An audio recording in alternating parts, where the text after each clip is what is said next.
Class 9th है और भारतीय भवन बुक है। देखिए जीव विज्ञान।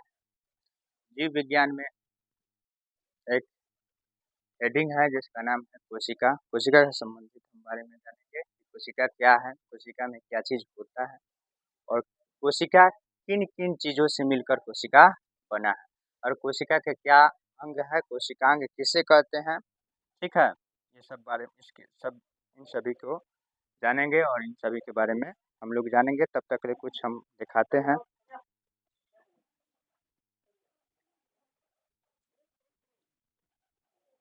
ये देख सकते हैं, ये कोशिका है और जितना भी दिखाई दे रहा है सब क्या है, कोशिका पदार्थ।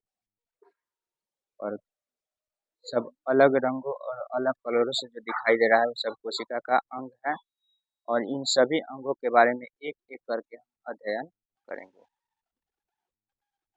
ठीक है, समझिए। देखिए कोशिका कोशिका के अंदर क्या है, तो कोशिका के अंदर दो तरह के पदार्थ पाया जाता है। सबसे पहला, कोशिका को हम लोग क्यों पढ़ते हैं भाई, कोशिका से हमें क्या मिला। तो कोशिका किसी भी जीव को निर्माण करने के लिए, किसी भी जीव के निर्माण होता है तो सबसे बड़ा योगदान कोशिका के ही रहता है। कोशिका नहीं रहा तो जीव नहीं बन सकता। यहाँ तक कि किसी भी महिला के अंदर जो अंडाणु होता है, एक प्रकार के क्या है, कोशिका है। जो एग होता है, एग रिलीज होती है, वो क्या है, कोशिका है। और एक किसी भी पुरुष के शरीर से जो निकलता है स्पर्म, वो भी एक प्रकार का क्या है, कोशिका है। ये सब जाकर आपस में संलयन करता है और जाकर धीरे धीरे ये अपना क्या करता है, कोशिका का धीरे धीरे विकास होने लगता है और एक बच्चा का रूप लेता है जायगोट बनकर। समझ में आ रहा है। तो कोशिका नहीं तो कोई जीव नहीं, कोशिका नहीं तो कोई पृथ्वी पर कोई भी जीवित चीज नहीं मिल सकता, संभव ही नहीं। तो सबसे पहले जो है जीव वैज्ञानिकों ने जीव से संबंधित जब ज्ञान प्राप्त कर रहा था तो कोशिका के बारे में सबसे पहले रिसर्च किया। समझ में रहा। तो सबसे पहले रॉबर्ट हुक ने बताया था क्या, कोशिका है। उसके बाद जीवित कोशिका के खोज किसने किया था, एंटन वन लीeuwenhoek ने किया था। इन सभी का योगदान है, इन सभी का श्रेय है कि आज हम सभी लोग जो है मनुष्य के बीमारी, मनुष्य से संबंधित जो भी घटनाएं हो रहे हैं, जीवन संबंधित जो भी क्रियाएं हो रही है, उन सभी को हम लोग जानकारी प्राप्त कर लेते हैं कोशिका के अध्ययन के हिसाब से। समझ में आ गया।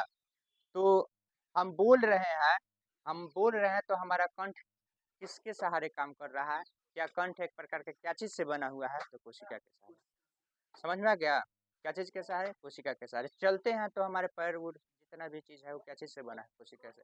यहाँ तक कि जीवन के सभी कार्य जो होता है संरचनात्मक और क्रियात्मक, कहने का मतलब यही होता है कि जीवन संबंधित जितना भी कार्य होता है, जीवन संबंधित शरीर के जितना भी रचना होता है, जीवन संबंधित जितना भी कार्य, समझ में आ गया, जितना भी कार्य, खाना खा के पचाना, बोलना, हंसना, रोना, गाना, जितना भी होता है ये सब कोशिका के ही कारण। समझ में आ गया। और शरीर में जितना भी रचना दिखाई देता है, सब शरीर का जितना भी रचनाएं दिखाई देती है, जैसे कि आँख हो गया, नाक हो गया, कान हो गया, जितना भी दिखाई दे रहा है, पैर हो गया, पेट हो गया, छाती हो गया, समझ में गया, ये सब क्या है, कोशिका से ही बना है। लेकिन कोशिका के समूह को हम लोग क्या कह देते हैं, ऊतक कह देते हैं। और वही अनेक तरह के ऊतक मिलकर अंगों का निर्माण करता है और सभी अंगों को एक रूप में देखा जाता है तो सब अंग एक प्रकार के क्या हो जाता है, जीव का, जिस तरह से जीव हो उसका संरचना यानी कि उसका बॉडी, उसका शरीर का निर्माण हो जाता है। क्लियर है यहाँ तक, समझ में आ गया। तो एक कोशिका ने इतना कुछ कर सकता है तो सबसे पहले हमारा दायित्व बन रहा है कि हम कोशिका के बारे में अध्ययन करें क्या, क्योंकि कोशिका से ही हमारा शरीर बना है तो हम सबसे पहले कोशिका के बारे में जानेंगे। तो कोशिका ही हमारे शरीर का क्या है, संरचनात्मक और क्रियात्मक इकाई।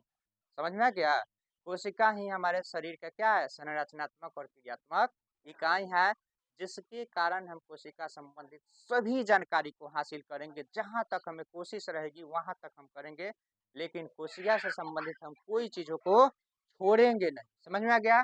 जैसे क्लास 9th के हिसाब से कोशिका के बारे में देखा जाए तो कोशिका के अंदर 2 तरह के पदार्थ, ठीक है? चाहे ऐसे भी अब जान रहे हैं तो कोशिका के अंदर 2 तरह के पदार्थ होता है, एक कार्बनिक होता है और एक अकार्बनिक होता है। जैसे आपके बुक में बताया गया है कि रक्त कोशिकाएँ, मनुष्य के जो होता है रक्त कोशिकाएँ, रुधिर कोशिकाएँ जो होता है, रुधिर खून के जो कोशिका होता है उसमें 2-3 तरह के पदार्थ होता है कि नहीं? उसमें आपका मिलेगा रुधिर कणिकाएँ, जैसे आरबीसी, डब्ल्यूबीसी और क्या बोल सकते हैं आपका थ्रोम्बोसाइट बोल सकते हैं, समझ में रहा? ये होता है 3 तरह से कणिकाएँ होता है, तो आरबीसी रेड ब्लड कॉर्पसल्स समझ में आ गया? डब्ल्यूबीसी व्हाइट ब्लड कॉर्पसल्स, तो ये सब चीज़ देखते हैं कि कॉर्पसल्स के मतलब कणिकाएँ, रुधिर कणिकाएँ, लाल रक्त कणिकाएँ, समझ में आ गया? उसका कण। तो उसी तरह हम लोग जाने कि खून में भी एक कोशिका होता है, उस कोशिका के अंदर 90% क्या होता है? पानी। 90% क्या होती है? पानी। उसके बाद 7% उसमें क्या मिल जाएगी आपका प्रोटीन और ये 0.1% नमक। समझ में आ गया? तो आपको यह स्पष्ट इससे हुआ, हम क्यों बताएँ इसको कि आपको इससे यह स्पष्ट होता है कि कोशिका के अंदर 2 तरह के पदार्थ मिला, एक क्या कार्बनिक और एक अकार्बनिक। आपसे पूछा जाए कि पानी और नमक कार्बनिक या अकार्बनिक? अकार्बनिक है। प्रोटीन आपका पूछा जाए कि क्या है? तो हमें इतना जानकारी हो गया कि कोई भी कोशिका बनता है तो 2 तरह के पदार्थों से बनता है, जैसे हम कार्बनिक और अकार्बनिक। इन सभी पदार्थों को हम लोग क्या कहते हैं? कोशिका द्रव्य बोलते हैं। कोशिका द्रव्य, कोशिका द्रव्य। वही कोशिका द्रव्य में कोशिका का अंग होता है जिसे हम लोग को क्या कहते हैं? कोशिकांग कहते हैं। तो अनेक संगठ अनेक घटकों के समूह जो होता है उसे हम क्या कहते हैं? कोशिकांग कहते हैं। तो वही कोशिकांगों को हम लोग आज यहाँ पे लिखे हैं। जैसे दिखाई दे रहा है कि गालजिकाएँ हो गया, एक तरह से ये क्या है? ये सब कोशिका के अंग है। दिखाई दे रहा है ना? सब क्या है? कोशिका के अंग है। वीडियो से सबसे पहले हम दिखाए हैं, जितना भी चित्र के अध्ययन करिएगा, वीडियो को खोज करके देखिएगा उसमें तो आपको दिखाई देगा सब कोशिका के अंग का नाम ही है। क्या है? नाम है और जो रंग-बिरंग के जो चित्र दिखाई दे रही थी, वो क्या है? सब कोशिका के अंग ही है। समझ में आ गया? जिसे हम लोग कोशिकांग कहते हैं, वो जीवित होती है। क्या होती है? जीवित। समझ में आ गया? क्या? जीवित। देखिए, तो कोशिका के अंग मिलकर एक जीवित कोशिका का निर्माण होता है। समझ में आ गया? समझिए गल्जिकाएँ हो गया, सेंट्रोसोम हो गया, लाइसोसोम हो गया। दिखाई दे रहा है ना? लाइसोसोम इस तरह से होता है। केंद्रिका हो गया, केंद्रक झिल्ली हो गया। यहाँ पे देखिए केंद्रक झिल्ली हो गया। क्या हो गया ये? केंद्रक झिल्ली। जैसे इस तरह से कोशिका की ये सब झिल्ली है, उस तरह से ये केंद्रक झिल्ली हो गया। समझ में आ गया? क्या हो गया? केंद्रक झिल्ली। जहाँ से हम लोग इसे पार कर सकते हैं। पार कर सकते हैं कि नहीं? ये जो दिखाई दे रहा है केंद्रक के क्या है? दीवार है, इसलिए हम केंद्रक झिल्ली या केंद्रक दीवार कह सकते हैं। कह सकते हैं कि नहीं? और केंद्रक छिद्र है कि नहीं?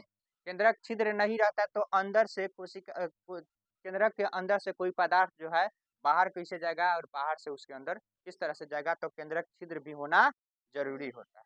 ठीक है? राइबोसोम दिखाई दे रहा है। राइबोसोम अंतःप्रद्रव्य जालिका के 2 तरह के होता है, एक चिकनी और एक रुखड़ी होती है। तो चिकनी प्रद्रव्य जालिका यहाँ पे दिखाई दे रहा है, वो चिकना होता है। समझ में आ रहा है? क्या होगा? चिकना होता है और उसको हम दिखा दे रहे हैं आपका कि चिकना जो होता है किस तरह से होता है। देखिए चिकना के बगल में जो है चिकन पूरा क्लीन रहेगा। समझ में आ रहा है? क्लीन रहेगा, चिकना है तो। और रुखड़ा दिखाई दे रहा है, खुरदरी दिखाई दे रहा है, खुरदरी। तो खुरदरी में क्या है आपका? दिखाई दे रहा होगा कि छोटा-छोटा क्या है? कण है कि नहीं?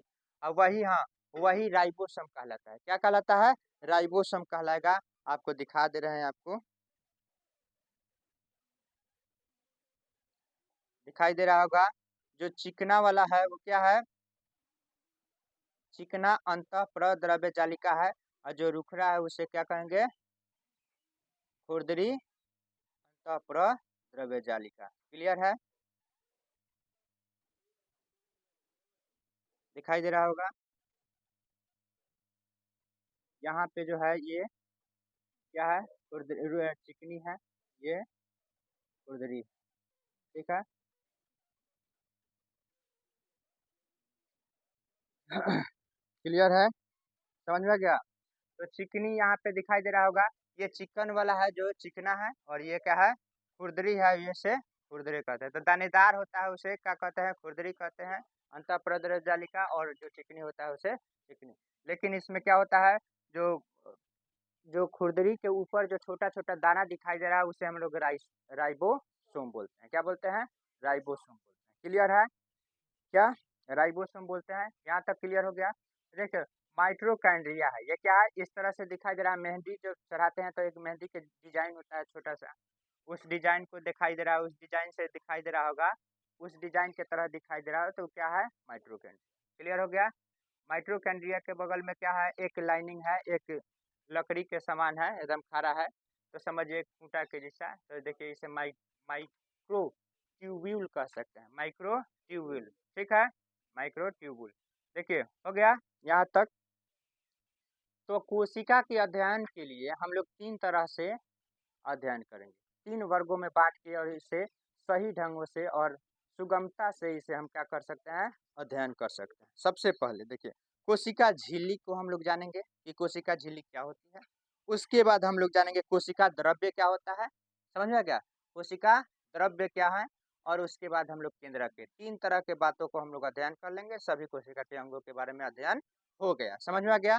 तो सबसे पहला अंग के बारे में जाना जाए तो कोशिका क्या, झिल्ली या कोशिका दीवार इसे बोलते हैं। क्या, कोशिका झिल्ली या कोशिका दीवार। ये पादप में भी होता है और जंतु में। तो कोशिका झिल्ली 2 तरह के होता है, एक पादप के लिए अलग होता है, एक जंतु के लिए अलग होता है। लेकिन दोनों में जो होता है आपका क्या होता है, पदार्थ 2 ही तरह के मिलेगा, एक क्या क्या कार्बनिक और एक अकार्बनिक। अंग भी कुछ होता है समान मिलता है, कुछ कुछ जो है अंग नहीं मिलता है, लेकिन सबका जो है दोनों का अध्ययन करेंगे हम, अपने आप स्पष्ट होते जाएगा कि कौन सा अंग उसमें है या कौन सा अंग नहीं है, समझ में आ गया। लेकिन अभी सबसे पहला हमारा क्या है, कोशिका झिल्ली, यानी कि कोशिका के अंदर जो पदार्थ को रोक के रखता है। जैसे घर है, घर के अंदर कोई सामान है तो चारों तरफ से दीवार है तभी ना सामान हमारा सुरक्षित है। सामान को सुरक्षित करने के लिए दीवार ही ना काफी है, दीवार नहीं तो हमारा सामान सुरक्षित नहीं, समझ में आ गया। कोई भी चोर उठा के लेके चल जाएगा, कोई भी व्यक्ति घुस जाएगा कि नहीं। तो इसलिए कोशिका को जो अंग है उस अंगों के बचा के रखने के लिए कोशिका दीवार होना अनिवार्य है, कोशिका झिल्ली होना जरूरी है। तो बताइए जीवित कोशिकाएं में, समझ में आ गया, जीवित समस्त जितना भी जीव के कोशिका है, जीवित कोशिका है, जीव के कोशिका है, उसमें कोशिका झिल्ली किस तरह से होता है बता सकते हैं। उसका कोशिका झिल्ली लचीली, क्या, लचीली और पतली और मुलायम होती है। यहाँ तक क्लियर है, पतली और मुलायम होती है। कोशिका झिल्ली जो होता है यहाँ पे दिखाई दे रहा है, यही सब कोशिका झिल्ली है। आप समझिए कि किसको बोल रहे हैं, तो यही आपका कोशिका झिल्ली है, दिखाई दे रहा है, ये क्या है, कोशिका झिल्ली है। क्लियर है। और पतली और क्या, लचीली और मुलायम है, पतली और लचीली और मुलायम है। क्लियर है। और समझिए पतली और लचीली और मुलायम है यहाँ तक। और ये जो है ये अर्धपारगम्य होता है। क्या होता है, अर्धपारगम्य, और चयनात्मक भी इसे कहा जाता है, चयनात्मक, ठीक है। अर्धपारगम्य कहिए या तो चयनात्मक झिल्ली कह सकते हैं, ठीक है। तो चयनात्मक और अर्धपारगम्य से क्या आप समझते हैं। तो कहने का मतलब है कि चयनात्मक के मतलब ये अपशिष्ट पदार्थों को क्या कर देता है, बाहर छोड़ देगा, है कि मतलब समझ में आ गया। खराब चीजों को अंदर आने का इजाजत नहीं दे सकता है, समझ में आ गया। पूर्ण पारगम्य होता है तो कहता है कि स्वभाव क्या कोई दिक्कत नहीं है, वैसा उसके पास यंत्र होता है, वैसा जुगाड़ होता है कि सबको देख लेता, सबको बचा देता। लेकिन ये अर्ध पारगम्य है, कहता है कि खराब चीजों को यानी कि अपशिष्ट चीजों को अंदर नहीं आने दिया जाए, ठीक है। इसीलिए इसे कहा गया अर्ध पारगम्य। क्लियर है, अर्ध पारगम्य है। और उसके बाद क्या है, चयनात्मक। चयनात्मक के मतलब आप वहीं से समझ गए होंगे कि चयनात्मक अर्ध पारगम्य होगा तो चयनात्मक भी होगा, क्योंकि अर्ध पारगम्य होने के कारण कह रहा है कि अवशिष्ट चीजों को नहीं आने दिए, तो चयनात्मक यानी कि चयन कर रहा है, नहीं खराब चीजों के आने जाने की यहाँ पे कोई यहाँ पे इजाजत नहीं मिलेगी, समझ में आ गया। तो यहाँ तक समझ में आ गया। और इस झिल्ली को हम लोग क्या बोल सकते हैं, चयनात्मक पारगम्य झिल्ली भी कह सकते हैं कि नहीं कह सकते हैं। चयनात्मक पारगम्य झिल्ली कह सकते हैं। और अर्ध पारगम्य को हम लोग क्या बोल सकते हैं बताइए, सेमी परमिएबुल। समझ में आ गया। और क्या बोलते हैं, इसे प्लाज्मा मेम्ब्रेन भी बोल सकते हैं। क्या बोल सकते हैं, प्लाज्मा मेम्ब्रेन भी बोल सकते हैं। कोशिका झिल्ली के 3 तरह के नाम भी बोल सकते हैं। समझ में आ गया। कोशिका झिल्ली कह सकते हैं, प्लाज्मा मेम्ब्रेन भी बोल सकते हैं, प्लाज्मा झिल्ली भी कह सकते हैं। क्लियर है। इसका कुछ कार्य है, समझ लेते हैं। कोशिका खाली दीवार के बारे में जान रहे हैं, उसका जो है ये रक्षक जो है, एक कवच, सुरक्षा कवच जो है, इसके बारे में हम लोग जान रहे हैं। क्लियर है। तो देखिए उसका कार्य क्या है। तो कार्य है इसका कि यह एक सीमित क्या है, यह एक सीमित कार्य करती है। क्या से कौन सी कार्य करती है, सीमित कार्य कर सकती है, ज्यादा ही कार्य के फेर में नहीं है, ये सीमित कार्य। क्लियर है। और देखिए इसमें बोला है कि यह कोशिका का एक निश्चित आकार बनाए रखने का भी कार्य करती है। कोशिका के निश्चित आकार बनाए रखने का कार्य कौन, तो कोशिका झिल्ली। कोशिका के निश्चित आकार बनाए रखने का कार्य कौन करती है, कोशिका झिल्ली। कोशिका झिल्ली अगर निश्चित आकार नहीं बनाएगा तो बताइए, ये हो सकता है कि कभी बड़ा हो जाए, कभी छोटा हो जाए। क्या, तो उसमें उपस्थित पदार्थों के क्या हो जाएगा, समझ में आ गया। क्या बता रहे थे, हाँ कि देखिए यह इसका कार्य बता दिए हैं कि क्या करती है, निश्चित आकार, निश्चित आकार आकार जो है बनाए रखती है। समझ में आ गया। कोशिका झिल्ली का काम क्या है, निश्चित आकार बनाए रखने का कार्य करती है। ठीक है। तीसरा क्या है, ये विभिन्न प्रकार के अणुओं को बाहर, ठीक है, विभिन्न प्रकार के अणुओं के बाहर निकालने का काम करती है। ठीक है, बाहर निकालने और अंदर ले जाने का कार्य करती है। कोशिका झिल्ली अभी बताया कि अर्ध पारगम्य का मतलब क्या, कि अंदर बाहर का काम करेगी। तो इसलिए जो विभिन्न प्रकार के अणुओं के बाहर और अंदर ले जाने का भी कार्य करती है। क्लियर है। जंतु कोशिकाओं में ये जो है सेलिया, क्या चीज बोला है, सेलिया और फैलजिला, और क्या है, माइक्रोविलाई आदि जैसे निर्माण भी करती है। समझ में रहा। जंतु कोशिका में यही झिल्ली, यही दीवार क्या करता है, सेलियाक और माइक्रोविलाई को कार्य निर्माण के लिए ये कार्य करती है, उसका भी निर्माण का ये काम। क्लियर है। तो कोशिका झिल्ली का काम समझ में आ गया। कोशिका झिल्ली का काम क्या है, बाहर से अंदर ले जाने के लिए कोई निश्चित आकार देती है। उसके बाद क्या है, कोई भी पदार्थ को क्या करता है, अवशिष्ट पदार्थ को अंदर बाहर करने का काम इसका रहता है कि नहीं रहता है।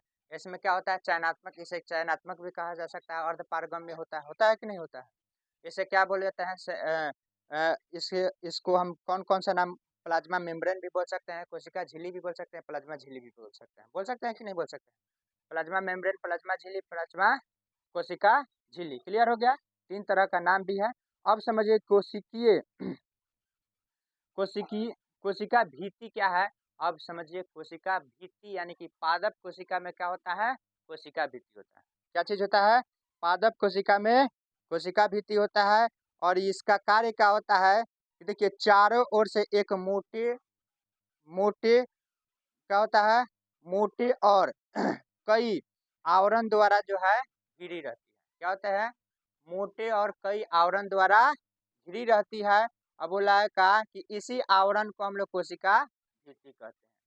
मोटे और क्या, कई आवरण के द्वारा घिरी रहती है, उसी आवरण को हम लोग क्या कहते हैं, कोशिका भित्ति कहते हैं। समझ में आ गया। ये जो होता है मुख्यतः क्या चीज के बना होता है, सेल्यूलोज के, और क्या चीज के, सेल्यूलोज के, और सेल्यूलोज और क्या होती है भाई, सेल्यूलोज के बनी होते हैं। मुख्यतः क्या चीज बनी होती है, ये सेल्यूलोज के बने होते हैं और पारगम्य होते हैं। सेल्यूलोज एक प्रकार के जटिल पदार्थ है। समझ में आ गया, क्या है, जटिल पदार्थ है। जैसे हमारे शरीर में एक पदार्थ होता है, जैसे वसा हो गया, प्रोटीन हो गया, पदार्थ है कि नहीं। तो उसी तरह जो पादप कोशिका है वो सेल्यूलोज के बने होता है, वो क्या होती है, जटिल होती है। क्लियर है। क्या, जटिल पदार्थ है जो कोशिकाओं को संरचनात्मक और दृढ़ता प्रदान करता है, दृढ़ता प्रदान करता है। उसका कोशिका जो पादप कोशिका के संरचना बनाता है, यानी कि उसको संरचना शेप तैयार करता है, उसका मजबूती भी देता है कौन, सेल्यूलोज। समझ में आ गया। तो पादप कोशिका के मजबूती कौन देता है, तो सेल्यूलोज। क्या, सेल्यूलोज। दृढ़ता प्रदान करता है तो कौन करता है? सेल्यूलोज। समझ में आ गया? और बोला है कहा कि कोशिका भित्ति और बोला है कोशिका भित्ति निर्जीव होती है। क्या चीज होती है जी? कड़ी और निर्जीव होती है। कोशिका भित्ति जो होता है ये पादप कोशिका के कोशिका भित्ति क्या होती है? कड़ी होती है और निर्जीव होती है। कड़ी और निर्जीव। लेकिन इसका बताइए तो जंतु कोशिका के जो कोशिका झिल्ली होता है वो बताइए जीवित होती है कि निर्जीव होती है? निर्जीव की जीव? नहीं, जीव। जीवित पदार्थ है। बताया कि नहीं कि जीवित पदार्थ है। समझ में आ गया? इसमें बताया गया है कि कोशिका झिल्ली क्या है? जीवित है। ठीक है, समझ में आ गया? लेकिन आपका पादप में क्या है बताइए तो? निर्जीव है। समझ में आ गया? क्या है? निर्जीव है। क्लियर है यहाँ तक? समझ में आ गया? अब देखिए, तो कड़ी और दृढ़ता प्रदान करने का कार्य कौन करता है? कड़ी और दृढ़ता प्रदान करने का काम किसका होता है? सेल्यूलोज। क्या है? सेल्यूलोज का काम है। सेल्यूलोज जो है पादप कोशिका जो होता है उसका कड़ी और दृढ़ता प्रदान करने के लिए सेल्यूलोज होता है। लेकिन आपसे पूछा जाए कि वही ये कोशिका जो है ये दीवार क्या चीज के बने होते हैं तो आप बता सकते हैं क्या चीज के? प्रोटीन और क्या चीज? लिपिड के। प्रोटीन और लिपिड। लिपिड एक तैलीय पदार्थ होता है। कौन सा पदार्थ होता है? तैलीय पदार्थ होता है। तो आपसे पूछा जाए कि जीवित कोशिका के जो झिल्ली है दीवार है वो क्या चीज के बनाता है? तो लिपिड के बना होता है। क्या चीज के? लिपिड और प्रोटीन के। और वो क्या होता है? जीवित के निर्जीव की जीवित? तो निर्जीव नहीं, जीवित। लेकिन पादप का निर्जीव। और क्या होता है? मजबूत होता है, दृढ़ होता है। समझ में रहा है? कड़ी होती है लेकिन इसका लचीला मुलायम। समझ में रहा? सीधा उल्टा। समझ में आ गया? सीधा उल्टा। क्लियर है? इसका मुलायम लचीला और क्या? जी। अब ये से पूछा जाए कि अर्ध पारगम्य होता है लेकिन इसका पूरा पारगम्य होता है। समझ में आ गया? इसका क्या होगा? पूरा पारगम्य होता है। ठीक है, ये क्या बोला है कि बनी होती है एवं पारगम्य होती है। पारगम्य के मतलब पूरा पारगम्य। समझ में आया? सेल्यूलोज और प्रोटीन जैसे पदार्थों के बनी होते हैं, जटिल पदार्थों के बनी होते हैं। सेल्यूलोज और जटिल पदार्थों की बनी होती है कौन सा? पादप कोशिका। समझ में आ गया? इसमें क्या होता है? विभिन्न प्रकार के क्या होता है? स्थूलन मौजूद होते हैं। क्या होते हैं जी? इसमें विभिन्न प्रकार के स्थूलन मौजूद होते हैं लेकिन उसमें स्थूलन मौजूद थी नहीं। समझ में गया? इसमें विभिन्न प्रकार के स्थूलन मौजूद होती है। और देखिए तथा यह अर्ध पारगम्य नहीं होती है। यह अर्ध पारगम्य नहीं होती है, यह पारगम्य होती है, वो अर्ध पारगम्य होती है। समझ में आ गया? इसके निम्नलिखित कार्य है। क्या कार्य है? तो यह कोशिका को निश्चित रूप प्रदान करती है। जिस तरह से उसका कार्य था इसका भी कार्य है। यह कोशिका क्या करती है? निश्चित रूप प्रदान करती है। क्लियर है? यह कोशिकाओं को सुरक्षा और सहारा भी प्रदान करती है। कोशिका के देखिए उसमें कोशिका झिल्ली है। समझ में रहा है? क्या है? कोशिका झिल्ली है। लेकिन इसमें क्या है? ये कोशिका भित्ति जो है कोशिका के ठीक बगल में क्या होता है? कोशिका झिल्ली होता है। उस कोशिका झिल्ली को ये कोशिका भित्ति क्या करता है? बचाता है, सुरक्षा का काम करता है। क्या चीज का काम करता है? सुरक्षा का काम करता है। समझ में गया? क्योंकि देखिए पादप कोशिका में हम लोग कोई चींटी उटी काटेगा, कीड़ा उड़ा लगता है तो हम लोग उसका हाथ थोड़े है कि लगा के उसे हटा देगा। हम लोग हटा देते हैं कि नहीं? लेकिन उसका प्रकृति का देन है, श्रेय है कि उसे अपना सुरक्षा करने के लिए कोशिका भित्ति होता है जिससे क्या चीज के बना होता है? सेल्यूलोज के बना होता है। क्या चीज के बना होता है? सेल्यूलोज के बना होता है। सेल्यूलोज ही कड़ी और क्या होता है? दृढ़ता और कड़ी प्रदान कड़ी होने के कारण है। समझ रहे हैं? दृढ़ता और कड़ी होने का कारण क्या है? सेल्यूलोज है। यानी कि मजबूती प्रदान करने का कार्य वही है, सेल्यूलोज है। जिसके कारण वे क्या है? नहीं भी हटाएगा कोई चीज को तो वो क्या करता है? संभाल के रखता है क्योंकि कड़ा है उस पर जल्दी कोई चढ़ेगा नहीं। समझ में आ गया? तो देखिएगा कि पेड़ पौधा होता है ना, तो पेड़ पौधा के ऊपरी भाग देखिएगा मजबूत होता है कि नहीं? ऊपरी जो होता है छिलका उलका देखते हैं तो एकदम कड़ा होता है कि नहीं? तो वो दृढ़ क्यों होता है? क्योंकि क्या चीज के बना होता है? वो सेल्यूलोज के बना होता है। क्लियर है? और अंदर वाला भाग को देखिएगा तो मुलायम मिलेगा। मुलायम मिलता है कि नहीं? और प्याज के छिलका को देखिएगा तो अंदर वाला भाग क्या होता है? मुलायम मिलेगा लेकिन ऊपर वाला भाग जो होता है दृढ़ मिलता है कि नहीं? तो इसी तरह आप जान सकते हैं कि नहीं? समझ में आ गया? अब देखिए तो हम क्या बताए हैं कि यह कोशिका झिल्ली की रक्षा करती है और यह कोशिका को सूखने से बचाती है। कोशिका को सूखने से बचाती है। समझ में आ रहा है? हम लोग क्या करते हैं, थोड़ा सा कटा फटा जाता है तो हम उसको बांध कर रखते हैं कि नहीं। लेकिन बताइए, पेड़ पौधा को कट उठ जाएगा तो क्या होता है, कोशिका कोशिका तो यहाँ तक समझ में आ गया कि कोशिका जो है दो तरह के, हम लोग कोशिका भित्ति और कोशिका झिल्ली के बारे में जाने, एक पादप के एक जीव के। तो जीव कोशिका झिल्ली अलग होता है, पादप कोशिका झिल्ली कोशिका भित्ति। तो जीवों में कोशिका झिल्ली और पादप में कोशिका भित्ति। जीवों में कोशिका झिल्ली और पादप में कोशिका भित्ति। लेकिन दोनों कोशिका में देखा जाए तो दोनों कोशिका के अंदर जो पदार्थ होता है वो क्या होता है, कार्बनिक और अकार्बनिक।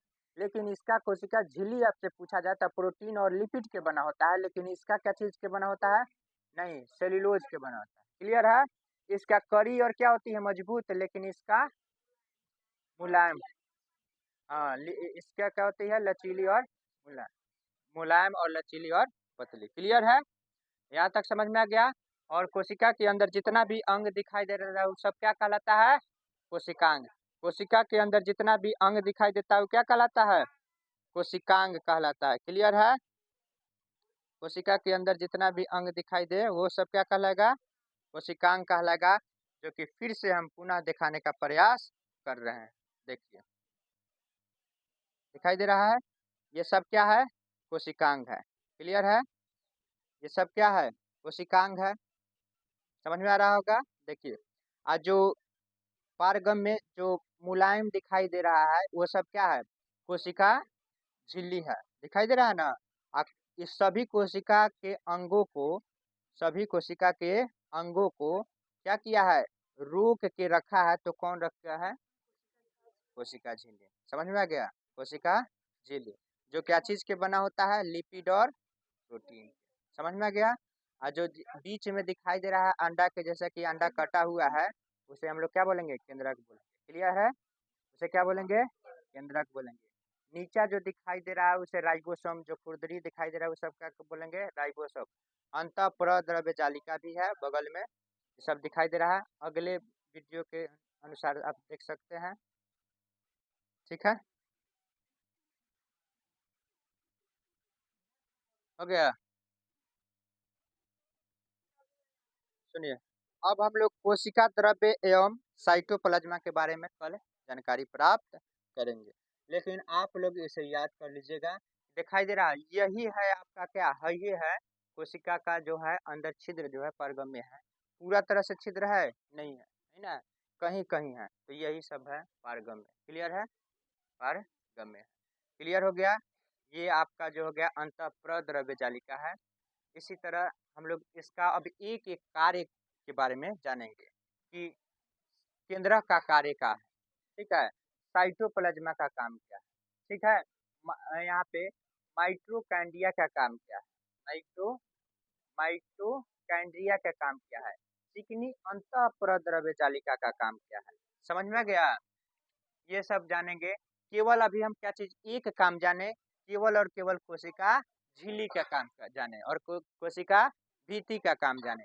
लेकिन अब इसमें उपस्थित कोशिकांग के एक एक अंगों का अध्ययन अब हम लोग करेंगे। ठीक है, और कल है या अगले वीडियो के इंतजार कीजिए। ठीक।